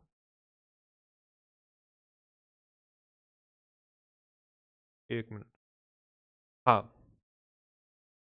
तो इसमें क्या कहा गया है, ये पीआईबी का स्क्रीनशॉट है, ध्यान रखना। तो आपको मूलभूत चीजों से हम डिस्कस कर लेते हैं। इसमें क्या कहा गया कि 3-4 ऐसे सेक्टर हैं जिनको इस आपका जो एग्रीमेंट है इसमें शामिल किया गया है, जिसमें एक तो एग्रीकल्चर प्रोडक्टिविटी है, इन्वेस्टमेंट या निवेश से संबंधित बात की है कि भैया हम क्या करेंगे, आपका जो है $20 मिलियन का 20 अरब डॉलर का जो है अमेरिकी डॉलर का क्या करने वाले हैं, यहाँ पर न्यूजीलैंड निवेश करने वाला है। तो आपको ध्यान रखना, एक तो निवेश से संबंधित बात हुई है, एग्रीकल्चर से संबंधित बात हुई है, और जॉब से संबंधित बात हुई है। मैंने कहा था भैया जॉब आपको 1000, तो वो आपको वर्किंग हॉलीडे मिलने वाले हैं। और बच्चों को भी यहाँ पर जो है एजुकेशन से संबंधित भी चीजें बात की गई है। अनलिमिटेड आओ, 20 दिन का आपको 20 घंटे का प्रति सप्ताह आपको जो है वो रोजगार की गारंटी यहाँ पर दी जाएगी। कौन कौन से प्रोडक्ट हैं, तो आपको ध्यान रखना है, टेक्सटाइल है, फार्मास्यूटिकल है, लेदर है, इंजीनियरिंग गुड्स हैं, एग्रीकल्चर प्रोडक्ट हैं, इनको यहाँ पर शामिल किया गया है। अगर आपसे पूछे कि इसकी हमने प्रयास करना कब से स्टार्ट किया था, तो ध्यान रखना न्यूजीलैंड के साथ में हमने बातचीत की थी 16 मार्च को हमने बात करना स्टार्ट किया, और दिसंबर के अंदर ही हमने ये जो है एग्रीमेंट कर दिया। मतलब आज तक का सबसे फास्ट एग्रीमेंट हुआ है। वैसे होता है क्या, 3-3 4-4 साल निकल जाती हैं। अगर हम महीनों की बात करें तो 12 महीने एक वर्ष में होते हैं, तो 36 महीने भी लग जाते हैं, 48 महीने भी लग जाते हैं, या इससे ज्यादा भी लग जाते हैं। पर यह आज तक का भारत के साथ में वैदेशिक व्यापार से संबंधित फ्री ट्रेड एग्रीमेंट जो है वो सबसे फास्टेस्ट एग्रीमेंट है, जो कि 16 मार्च को हमने स्टार्ट किया था, बातचीत करनी स्टार्ट की थी, और नेगोशिएशन करते करते हम दिसंबर में फाइनल इसको जो है वो रूप दे चुके हैं। ठीक है। और क्या कहा गया कि भैया 118 सर्विस यहाँ पर सेक्टर कंप्लीट किए हैं, और मोस्ट फेवर्ड नेशन MFN का जो दर्जा दिया है वो सब सेक्टर 139 को दिया है। और कोई भी न्यूमेरिकल कैप नहीं रखी है हमने स्टूडेंट्स के लिए, कितने भी आओ चाहे न्यूजीलैंड में कितने भी चले जाना, अब कोई दिक्कत नहीं है। ठीक है। और क्या कहा गया कि हमने ये कहा है कि भैया अब न्यूजीलैंड जो है वो 20 बिलियन का इन्वेस्टमेंट करेगा। कितने साल में करने वाला है, तो आपको ध्यान रखना है 15 साल में यहाँ पर इन्वेस्टमेंट होने वाला है। तो ये इन्वेस्टमेंट जो है आपको ध्यान रखना कि 15 वर्ष में यहाँ पर इन्वेस्टमेंट होगा। और क्या है, बस वही चीजें हैं हमने ऑलरेडी पढ़ चुके हैं। और आपको ये चीज अगर ध्यान रखो तो देख लेना एक बार, कि पूरा का पूरा ड्यूटी फ्री काम रहेगा, पूरा का पूरा टैरिफ जीरो रहेगा। किस पे, जो मैन्युफैक्चरिंग सेक्टर है उसमें, जैसे लकड़ी के संबंधित है, आपका कुकिंग कोल है, वेस्ट है, और स्क्रैप से संबंधित जो मेटल है, वो सारी की सारी यहाँ पर क्या रहने वाली है, पूरी की पूरी ड्यूटी फ्री रहने वाली है। अब ये दो कॉन्ट्रैक्ट हमने पढ़े, एक तो ओमान के साथ में, ओमान के साथ में कौन सा है, CEP है, मतलब कॉम्प्रहेंसिव इकोनॉमिक पार्टनरशिप एग्रीमेंट। अगर हम बात करें न्यूजीलैंड के साथ में, तो न्यूजीलैंड के साथ में हमने फ्री ट्रेड एग्रीमेंट किया है। अब 2025 में कौन कौन से एग्रीमेंट हुए हैं उनके बारे में अगर हम देखें तो 2025 में आपको ध्यान रखना है कि कुल मिलाकर 3 आपके एग्रीमेंट हुए हैं, जिसमें से एक क्वेश्चन पूछा जा चुका है सीईटीए का। सीईटीए का जो एग्रीमेंट हुआ है वो यूके के साथ में हुआ है, भारत और आपका जो यूनाइटेड किंगडम है उन दोनों ने साथ में इसमें काम किए हैं। अगर हम बात करें इंडिया और ओमान का, तो इंडिया और ओमान में हमने डिटेल से पढ़ा है कि CEPA comprehensive economic partnership agreement यहाँ पर हुआ है। और लास्ट 2025 में जो एग्रीमेंट हुआ है वो हुआ है India New Zealand FTA free trade agreement. ठीक है, आ गई बात समझ में। इससे एक क्वेश्चन पूछा जा चुका है जो कि मैंने अभी आपको थोड़ी देर पहले दिखाया था कि भैया जो कुछ टेरिफ 70% पर काम कर रहे थे उस टेरिफ को अब घटाकर कितना कर दिया है, ये क्वेश्चन आपसे पूछा था या नहीं पूछा, मैंने अभी बताया आपको। ये रहा सीटीए का पूछा ना यहाँ पर। अब सीईपीए और आपका जो है एफटीए मतलब जो आपका न्यूजीलैंड वाला है उसका नंबर है। अगर आपसे पूछे कि भाई अभी तक जो है आपको कितने यहाँ पर लास्ट 5 साल में ट्रेड देखने को मिले हैं, तो 7 ट्रेड यहाँ पर देखने को मिले हैं, जिसमें से अकेले 3 जो हैं आपके किस में हुए हैं 2025 में हुए हैं, और बाकी के जो है वो 2024 में एक है, 22 में 2 हैं और एक आपका 21 में हुआ था। ठीक है, आपको 25 वाले ध्यान रखने हैं अभी करंट के हिसाब से। तो इसी प्रकार से यहाँ पर भी लिस्ट दी गई है कि 2025 के जो है आपको 3 एग्रीमेंट यहाँ पर देखने को मिले हैं, जिसमें न्यूजीलैंड का आपको ध्यान रखना है सबसे फास्टेस्ट है। न्यूजीलैंड का सबसे फास्ट एग्रीमेंट हुआ है। अगर हम बात करें ओमान की, तो सबसे ज्यादा टेरिफ जो है हमें फायदा मिला है वो ओमान से मिला है, क्योंकि ओमान ने कह दिया भाई 70% फ्री है हमारी तरफ से। तो ठीक है, और सीटीए जो है, सीटीए आपको ध्यान रखना है 99% टेरिफ यहां पर कम करने की बात की गई थी। ठीक है, एग्रीमेंट से संबंधित सारी चीजें आपने बात कर ली होंगी। अब हम बात करते हैं 18वां ब्रिक्स शिखर सम्मेलन, जिसका आयोजन आपको ध्यान रखना है भारत में किया जाएगा।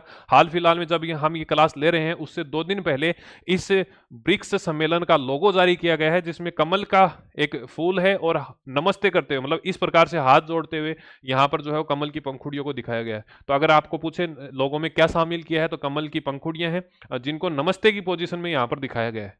आयोजन कहां पर होगा, तो 2026 में 18वें ब्रिक्स सम्मेलन का आयोजन भारत में किया जाएगा। और इसकी थीम क्या रहने वाली है, तो थीम आपकी रहेगी building for resilient innovation corporation and sustainability resilience. ठीक है, तो आपको ये ध्यान रखना है कि ये थीम आपको इंग्लिश में ध्यान रखनी है। अभी हाल फिलहाल में 47वें आपके आसियान शिखर सम्मेलन का आयोजन हुआ था अक्टूबर में, हुआ ना, और उस समय मैंने आपको थीम बताई। अब हुआ क्या कि मैंने पीआईबी हिंदी से वो उठाई थी और हिंदी में मैंने आपको थीम बता दी। अब दिक्कत वहां आ गई जो हिंदी मीडियम के प्योर हिंदी मीडियम के बच्चे हैं जो कि ये चाहते हैं कि हमने तो सौगन ही खा रखी है कि हम इंग्लिश में कुछ पढ़ेंगे ही नहीं।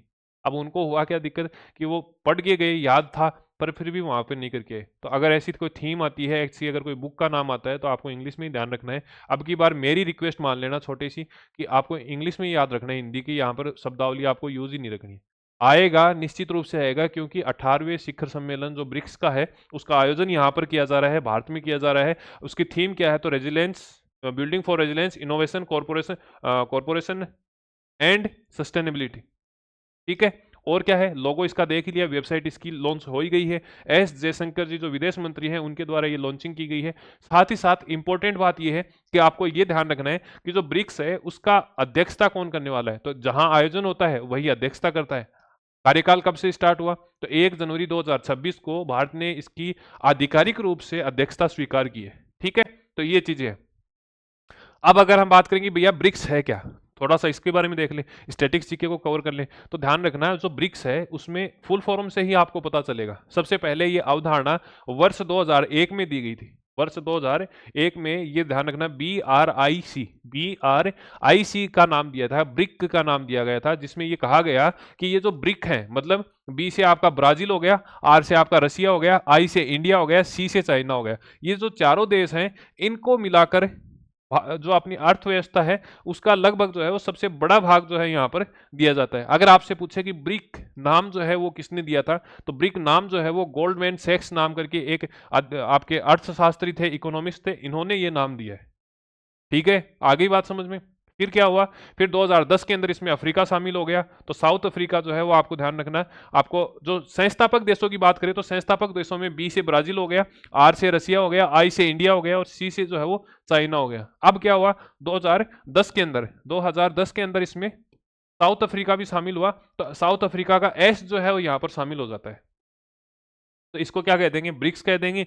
अब हम बात करें 2010 में इसका ब्रिक्स बन गया। 2024 में इसके अगर सदस्य की बात करें तो मिस्र, इथोपिया, ईरान और यूएई, ठीक है, ये इसके सदस्य बने। 25 वाला आपको ध्यान रखना है, इंपॉर्टेंट है, इंडोनेशिया और सऊदी अरब जो है, इंडोनेशिया और सऊदी अरब, मेरे साथ में रिपीट करना भैया, इंडोनेशिया सऊदी अरब, इंडोनेशिया सऊदी अरब, ये लेटेस्ट इसके मेंबर कंट्रीज है, ठीक है, सदस्य राष्ट्र हैं जो कि 2025 में इन्होंने सदस्यता ली है। अगर आपसे पूछे कि भैया ब्रिक्स के अंदर लेटेस्ट रूप से या अभी अगर बात करें अद्यतन रूप से सबसे लेटेस्ट जो है वो मेंबरशिप किसकी है, तो इंडोनेशिया की है और सऊदी अरब की है। कब ली थी, 2025 में ली थी। और क्या क्या जानना जरूरी है ब्रिक्स के लिए, तो आपको ध्यान रखना है कि 2024-25 के अंदर ये देश थे जिन्होंने सदस्यता ली है। और अब जैसे पहले इसका नाम क्या था, ब्रिक्स था, और अभी इसके बाद में इसका नाम जो है वो ब्रिक्स, BRICS प्लस कर दिया। प्लस क्यों कर दिया, क्योंकि ये 5 तो बेसिकली थे ही इसके, ये फॉर्मेशन अगर हम बात करें कि भाई आधिकारिक रूप से जो फाउंडिंग मेंबर थे वो तो 4 थे। आपका जो है ये ब्राजील हो गया, ब्राजील के बाद में रसिया है, इंडिया हो गया और चाइना हो गया, ठीक है। फिर साउथ अफ्रीका ने भाग लिया 2010 के अंदर, तो वो ब्रिक्स हो गया पूरा। अब ये जो देश शामिल हुए हैं इसके बाद में ध्यान रखना है, इसको क्या नाम दे दिया गया है, ब्रिक्स नाम दे दिया गया है प्लस लगाकर, ठीक है। तो ब्रिक्स प्लस इसके जो है वो नाम हो जाएगा। पहला अगर आप बात करें इसका अधिवेशन कब हुआ, तो 16 जून 2009 को हुआ। कहां पर आयोजित हुआ है, तो आपको ध्यान रखना है रशिया के अंदर का आयोजन हुआ था। पिछले की बात करें, अब की बार 2018 का है, तो 2018 में तो आपको ध्यान रखना है भारत के अंदर होगा। 2018 के अंदर कहां होगा, भारत में होगा। परंतु आपको ध्यान ये भी रखना है कि 2017 में कहां पर हुआ था, तो 2017 में आपको ध्यान रखना है ब्राजील के अंदर, 2017 में ब्राजील में ये आयोजन किया गया था, ठीक है। यहां तक चीजें समझ में आ रही हैं आपको, ब्रिक्स से संबंधित कोई भी डाउट नहीं रहा होगा मेरे हिसाब से। अगर हम बात करें 2025 की और 2026 की मुख्य मुख्य जो सम्मेलन थे उनकी लिस्ट की बात करें, तो आपको ध्यान रखना है दोनों ही चीजें यहां पर लिस्ट में शामिल की गई हैं। जिसमें आपके बात करें 51वां जो G7 समिट था जो कि 2025 में हुआ, वो कनाडा के अंदर हुआ है, अभी हाल फिलहाल में हुआ था। भारत के प्रधानमंत्री नरेंद्र मोदी जी ने इसमें भाग भी लिया है, आपको ध्यान हो तो। फिर हम बात करते हैं अगला सम्मेलन कहां पर होगा, तो अगला सम्मेलन आपको ध्यान रखना है, अगला सम्मेलन जो है वो फ्रांस के अंदर होने वाला है, हमें ये ध्यान रखने हैं, ठीक है। फिर हम बात करें नाटो है, नाटो का जो 2026 का होगा वो तुर्की के अंदर है, और पिछला जो है वो आपको नीदरलैंड में देखने को मिला था, ठीक है। अगर हम बात करें 18वां G20 शिखर सम्मेलन था, उसका आयोजन दक्षिणी अफ्रीका में हुआ है। और मैंने इसमें आपको बताया था कि अमेरिका जो है वो इसमें भाग नहीं ले रहा है, ट्रंप ने इसमें भाग नहीं लिया, और ये 2026 में अमेरिका में ही होने वाला है। G20 का जो समिट है वो 2026 में अमेरिका में ही होने वाला है। और अब अमेरिका ने क्या कहा, अमेरिका ने कहा भैया हम यहां पर नहीं गए, हम यहां पर नहीं गए तो हम इसको बुलाएंगे भी नहीं, हम इसको बुलाएंगे भी नहीं। मैंने इसकी कहानी भी बताई थी कि जो आपके साउथ अफ्रीका के जो यहाँ पर जो प्रधानमंत्री हैं, जो राष्ट्राध्यक्ष हैं, वो गए थे अमेरिका, अमेरिका में उन्होंने बातचीत करी, और दोनों आपके ट्रंप साहब और ये बैठे थे। तो ऐसी कंडीशन में ट्रंप ने ये कहा कि यार तुम लोग जो है वो जो श्वेत लोग हैं, जो गोरे लोग हैं, उन पे ज्यादा ही यातनाएं कर रहे हो, तुम लोग जो है अपनी मोनोपोली कर रहे हो। तो इसने क्या कहा, साउथ अफ्रीका वाले ने क्या कहा कि भैया तू तेरा काम देख, हम श्वेत पे कर रहे हैं, अश्वेत पे कर रहे हैं, वो टेंशन छोड़ दे। तो ऐसी कंडीशन में यहाँ पर दोनों के बीच में विवाद बढ़ा, और कुछ समय बाद में जब इसके घर में प्रोग्राम था, जब इनके घर में प्रोग्राम था, तो ऐसी कंडीशन में ये नहीं गया। अब ये बोल रहा है कि 2026 का जो G20 सम्मेलन है वो हमारे यहाँ पर होगा, तो अब हम तेरे को नहीं बुलाएंगे, हम तेरी जगह पर किसको बुलाने वाले हैं, तो हम तेरी जगह पे पोलैंड को यहाँ पर शामिल करने वाले हैं। तो ये चर्चा का विषय है, दोनों ही ध्यान रखना है। G20 2025 का आपका जो है वो साउथ अफ्रीका के अंदर हुआ है, अभी हाल फिलहाल में हमने पढ़ा भी था पिछली क्लास के अंदर, जो अपनी इंटरनेशनल का था उसमें पिछले महीने में। और आपका नेक्स्ट जो है वो संयुक्त राज्य अमेरिका के अंदर होने वाला है। एशियन की बात करें तो अब की बार कुआलालंपुर आपका मलेशिया के अंदर हुआ है। इसका क्वेश्चन पूछा जा चुका है आपकी डिप्टी कमांडेंट 11 जनवरी 2026 में, 4-5 दिन पहले की बात है। और अगर हम बात करें अगला, तो फिलीपींस के अंदर होने वाला है 2026 में, ठीक है। अब हम बात कर लेते हैं अपेक की, तो अपेक वगैरह ज्यादा देखना मत, ब्रिक्स देख लेना। ब्रिक्स का पिछला ब्राजील में हुआ था, और अब की बार जो है वो आपका भारत में होगा, इंपॉर्टेंट, ठीक है। चलें आगे, ऑलमोस्ट आपकी क्लास जो है वो यहाँ पर डन हो चुकी है। अब हम कुछ और देख लेते हैं, 2-4 चीजें। 2026-27 के लिए आपको ध्यान रखना है, अंतर्राष्ट्रीय समुद्री संगठन परिषद का 40 सदस्यीय परिषद में श्रेणी बी के अंदर भारत को चुना गया है, श्रेणी बी के अंदर चुना गया है, ठीक है। अंतर्राष्ट्रीय समुद्री संगठन IMO के अंदर चुना गया है, और इसकी ये तो सेम ही है, फिर हम बात करें सूडान का जो नौसेना बेस है, वहाँ सूडान में रूस जो है वो एक नौसेना बेस बनाएगा। अगर आपसे पूछे तो ठीक है, इतना कोई खास इंपॉर्टेंट है नहीं। ठीक है। एक इंडेक्स जारी की गई है जो कि है ग्लोबल एआई वाइब्रेंसी टूल सूचकांक। इसमें आपको ध्यान रखना है भारत को तीसरा स्थान मिला है। अगर हम बात करें प्रथम स्थान की, तो प्रथम स्थान जो है आपको यूएसए का देखने को मिलेगा। अगर हम बात करें द्वितीय स्थान की, तो द्वितीय स्थान जो है आपका चीन को मिलेगा, और तृतीय स्थान जो है वो आपका भारत को मिलने वाला है। क्या और कुछ खासियत है क्या इसकी? तो इसमें आपको ध्यान रखना है कृत्रिम बुद्धिमत्ता में यहाँ पर वैश्विक स्थान प्राप्त किए है, और पहले ये 7वें स्थान पे था, इस साल तीसरे स्थान पर है। और आपको ध्यान रखना है कि 2025 में हमने 3 गुना काम किया है। मतलब अगर हम 100 की स्पीड से काम कर रहे थे, तो 2026 में 25 में हमने आर्टिफिशियल इंटेलिजेंस कृत्रिम बुद्धिमत्ता पर 3 गुना स्पीड से काम किया है। ठीक है। और क्या क्या ध्यान रखना है? और ये ध्यान रखना है कि यहाँ पर कुछ रिपोर्ट जो है आपकी प्रदर्शित की गई थी, जिसमें से एक तो आपका डीप फेक, जो डीप सिक मॉडल है चाइना का एआई का, और एक आपका है यूएसए का जेमिनी 2.0, लामा 3.0 3.1 और O1। ये एआई के टूल हैं, जिस प्रकार जेमिनी है, जिस प्रकार चैट जीपीटी है। तो उनमें से इस पूरे प्रोग्राम के अंदर आपको ध्यान रखना है, 2-3 प्रोडक्ट का बात की गई थी, जिसमें जेमिनी 2.0 प्रो है, चाइना का डीप सीक प्रोडक्ट था, इसके अलावा यूएसए का ही लामा 3.1 है, O1। ये ध्यान रखना है। बाकी तो इसमें कुछ ध्यान रखने की आवश्यकता नहीं है। पिछली बार की जो रैंकिंग थी, इसमें 7वीं थी भारत की, और अब की बार थर्ड है, तीसरी है। और भारत से ऊपर कौन से हैं? तो दो ही आपके देश हैं, जिसमें एक तो यूएसए है और दूसरा कौन सा है? चाइना है। ठीक है। आगे बात समझ में। पर्यावरण प्रदर्शन सूचकांक है, जो कि ईपीआईपी के द्वारा जारी किया जाता है। ईपीआई के द्वारा जारी किया जाता है। इसमें आपको ध्यान रखना है 180 कुल देश थे, जिसमें से 176वीं आपकी रैंकिंग है। पहले स्थान की बात करें तो एस्टोनिया की है। और परिवर्तन की बात, अगर पर्यावरण परिवर्तन की बात करें, देखो ये प्रदर्शन सूचकांक है, ये 176वीं है, और पर्यावरण परिवर्तन की बात करें तो 10वीं रैंक है। ठीक है। ऑस्ट्रेलिया एक ऐसा देश बना है जिसने ये कहा है कि 16 साल से कम वर्ष के जो बच्चे हैं, उनके सोशल मीडिया के जो प्लेटफॉर्म पर अकाउंट है, उनको सारा को हटा दिया गया है। ठीक है। तो बैन लगा दिया है, ये आप देख सकते हो। ऑस्ट्रेलिया के आपके प्रधानमंत्री हैं, और ये सोशल मीडिया यहाँ से हटा दी गई है। ठीक है। और ये आपको ध्यान रखना है, भारतीय मूल की प्रणीता वेंकटेश हैं। इन्होंने अमेरिका के सैन कार्लोस स्थान पर मेयर का चुनाव जीत लिया। सैन कार्लोस का जो, अगर आपको मेयर पूछे, तो ये अपने भारत की हैं, प्रणीता वेंकटेश। ठीक है। इससे पहले आपको ध्यान रखना है कि जो अब्दानी है, अहमद अब्दानी है, इन्होंने भी जो है वो मेयर का चुनाव लड़ा था। आपको ये बताना है कि कौन सा शहर था। बहुत फेमस शहर है। अगर हम 2 या 3 शहरों की बात करें अगर अमेरिका के अंदर, तो उस शहर का भी नाम आता है। आपको कमेंट में लिखना है कि वो कौन से जगह के मेयर चुने गए। यहाँ पर आपको ध्यान रखना है परिणीता वेंकटेश है, जो कि सैन कार्लोस शहर की मेयर बनी है। ठीक है। और आपको क्या ध्यान रखना है कि भाई नीदरलैंड और भारत के अंदर ये कहा गया है कि समुद्री विरासत संरक्षण के लिए एक हम लोथल के अंदर जो परिसर बना रहे हैं, उसमें हम आपस में क्या करेंगे? विकास करेंगे। ठीक है। लोथल गुजरात के अंदर, ये ओमान में है। तो ओमान में पहली बार पॉलीमर से बना हुआ एक रियाल नोट जारी किया जाएगा, जो 11 जनवरी 2026 से होने वाला है। यहाँ हमारी क्लास बाइंड अप हो गई है। एक बार 5 मिनट, केवल 5 मिनट में तसल्ली से हम रिवीजन कर लेंगे। छोटी सी क्लास है, छोटा सा रिवीजन हो जाएगा। देखो, 4 से 5 दिसंबर को रशियन आपके जो प्रधानमंत्री हैं उनका यहाँ पर, सॉरी राष्ट्रपति हैं, उनका यहाँ पर दौरा हुआ था। और किन किन से मिले हैं आपको फोटो में दिख रहे हैं। प्रधानमंत्री जी हैं, राष्ट्रपति महोदय हैं, और राष्ट्रपति जी हैं, उपराष्ट्रपति जी हैं। आयोजन इसका जो है वो 23 हुआ। भारत रूस वार्षिक शिखर सम्मेलन का आयोजन कहाँ हुआ है? नई दिल्ली में हुआ है। 25 वर्ष हमें राजनीतिक साझेदारी के लिए हुए हैं। इसके साथ साथ में यहाँ कहा गया है कि अगले जो 5 साल है, मतलब 2030 तक हमारा टारगेट ये रहेगा कि $100 बिलियन का यहाँ पर हम क्या कर दें, जो है द्विपक्षीय व्यापार कर दें। ठीक है। और क्या कहा है? और ये कह दिया कि भाई 30 दिन का हम वापस से इनको क्या दे रहे हैं? टूरिस्ट वीज़ा दे रहे हैं, ई टूरिस्ट वीज़ा दे रहे हैं। आईबीसीए मतलब इंटरनेशनल बिग कैट अलायंस के लिए इनको शामिल करेंगे। और तमिलनाडु की कुंडल कुलम परमाणु ऊर्जा संयंत्र है, इसमें हम शामिल कर रहे हैं। और यूनाइटेड नेशन सिक्योरिटी काउंसिल में स्थायी सदस्यता के लिए यहाँ पर क्या किया जाएगा? पक्ष जो है वो रखा जाएगा भारत के लिए। ठीक है। तो ये चीजें आपको ध्यान रखनी है। 3 देश थे, जॉर्डन, इथोपिया और आपका ओमान। जॉर्डन जो है वो 15 से 16 तारीख को था, 75वीं वर्षगांठ मना रहा है। जॉर्डन किंग की बात करें तो अब्दुल्ला द्वितीय यहाँ पर है। और मीडिया सेंटर में आपको मैंने पूरा बताया था कि भाई ट्विंस शहर है, तो पेट्रा और एलोरा, इन दोनों को क्या किया है? ट्विंस शहर के रूप में मान्यता दी गई है। और क्या कहा गया? और ये कहा गया कि भैया इथोपिया के अंदर हमने जो है वो प्रधानमंत्री डॉक्टर अबी अहमद है, और राष्ट्रपति अलासी हैं। 87 है।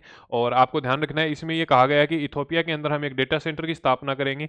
इसके अलावा हम स्कॉलरशिप को डबल कर देंगे। आदिस अबाब यहाँ की राजधानी है और यहाँ पर ही जो है, यहाँ पर ध्यान रखना आपको, एक पुरस्कार मिला है हमारे प्रधानमंत्री जी को, the great honour Nishan of Ethiopia. ये आपको ध्यान रखना है, ठीक है। ये कुछ पुरस्कार थे जो कि अभी तक प्रधानमंत्री जी को मिले हैं, इसके बारे में हम ऑलरेडी यहाँ पर बात कर चुके हैं।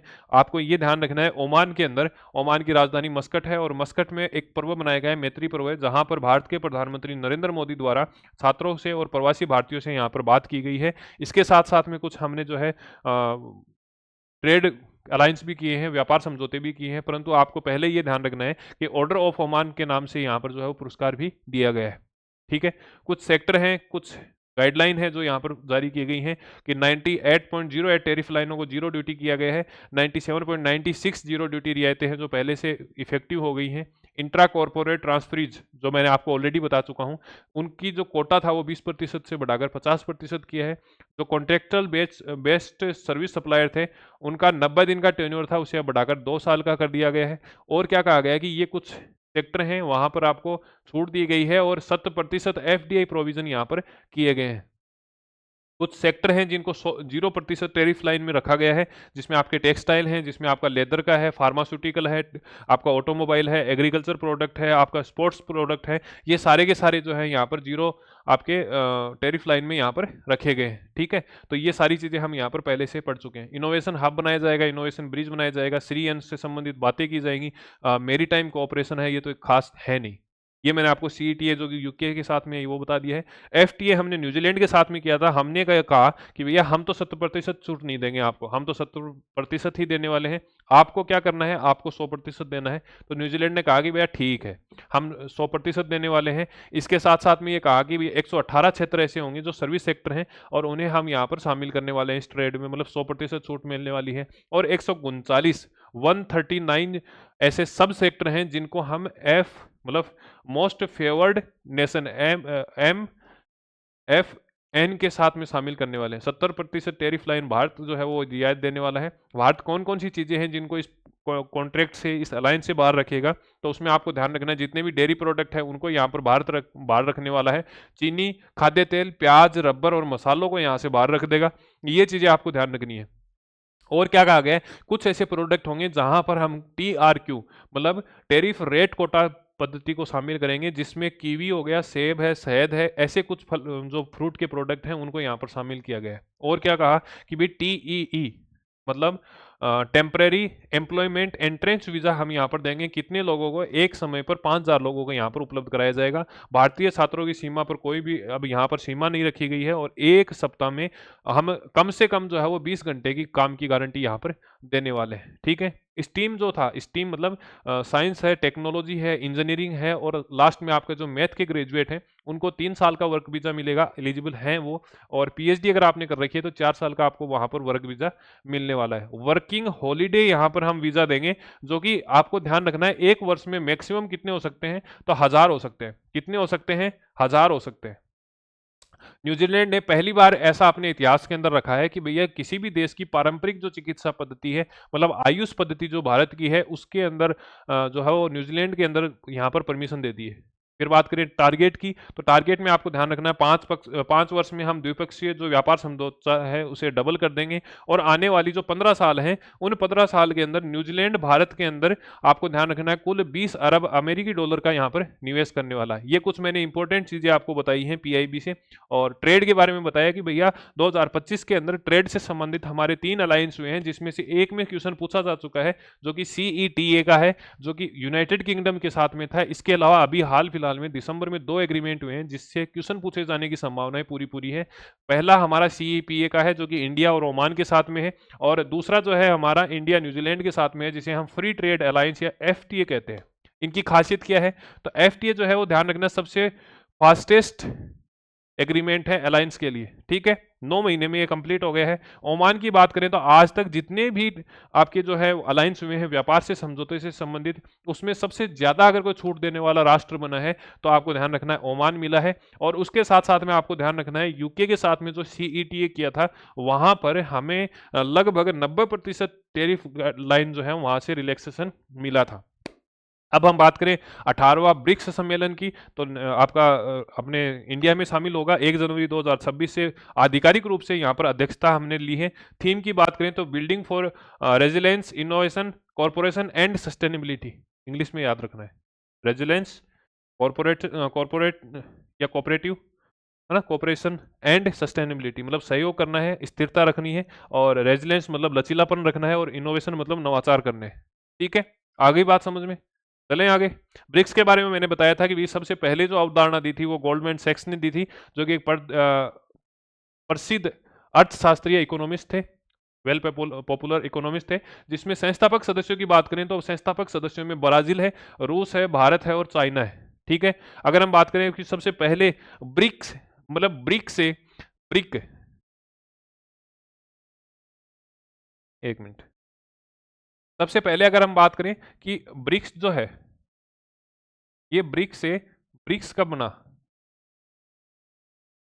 तो ध्यान रखना ये जो है वो 2010 में बना था, क्योंकि 2010 में इन 4 के अलावा यहाँ पर साउथ अफ्रीका को भी शामिल किया गया था। हाल फिलहाल की स्थिति क्या है, हाल फिलहाल में आपको ध्यान रखना है कि 2025 में यहाँ पर इंडोनेशिया और सऊदी अरेबिया, कौन कौन से, इंडोनेशिया और सऊदी अरब जो है वो लेटेस्ट इसके मेंबर बने हैं, और उसके बाद में 2025 तक इसकी स्थिति ये है कि अब इसे ब्रिक्स के साथ साथ में प्लस और बोलने लग गए। ठीक है, तो ये चीजें आपको ध्यान रखनी है।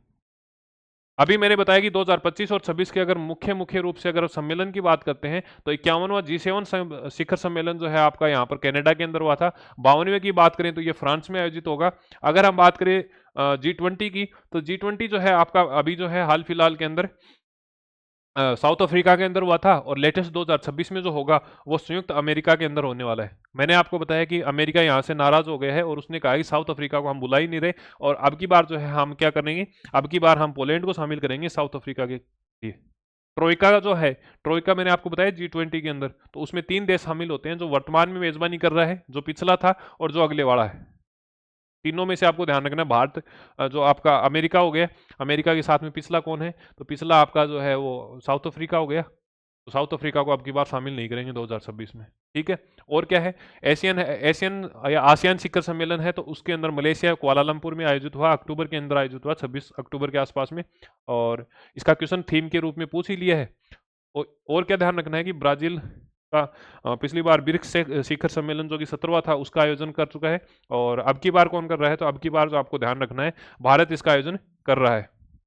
नेक्स्ट मैंने ये बता ही दिया कि साउथ अफ्रीका की जगह पोलैंड को शामिल किया गया है, और अंतर्राष्ट्रीय समुद्री संगठन IMO के अंदर भारत को 40 सदस्य होते हैं, जिसमें से श्रेणी ए के अंदर 10 सदस्य होते हैं, बी में 20 होते हैं, और नहीं, श्रेणी ए में 10 सदस्य होते हैं, बी में 10 सदस्य होते हैं, और सी में जो है वो आपको ध्यान रखना है 20 सदस्य होते हैं। कुल मिलाकर IMO के अंदर, इंटरनेशनल मैरीटाइम ऑर्गेनाइजेशन के अंदर ध्यान रखना है कि आपको 40 सदस्य होते हैं, जिसमें से भारत जो है इस श्रेणी के अंदर 20 श्रेणी के अंदर सदस्य बना है। इसके अलावा 9 और सदस्य भी इसमें शामिल है।